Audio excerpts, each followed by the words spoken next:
Приветствую вас, дорогие друзья, с вами Михаил, и как вы могли понять из превью к данному видео, речь в данном сюжете пойдет о восстановлении очень старого советского кресла-кровати.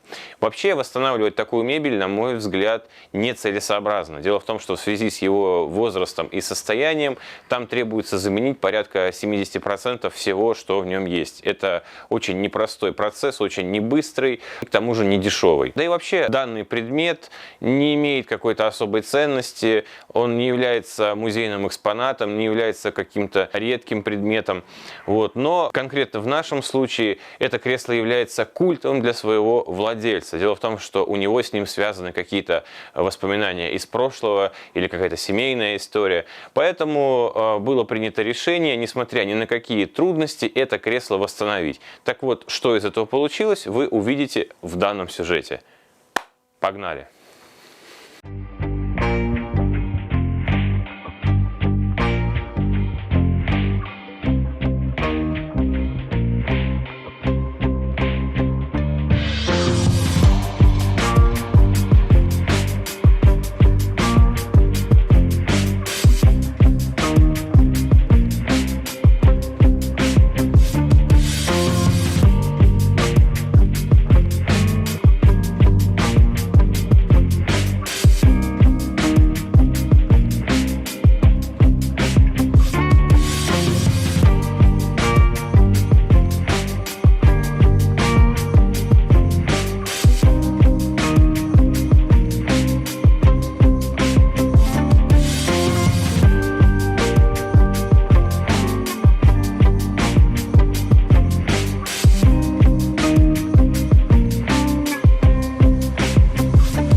Итак, дорогие друзья, моя работа подошла к концу, все сделано, результат всех устроил, и вот что хотелось бы сказать по итогу. Если вдруг когда-нибудь вы надумаете заниматься подобной реставрацией, учтите следующий момент. После разборки такой мебели остается огромное количество пыльного мусора.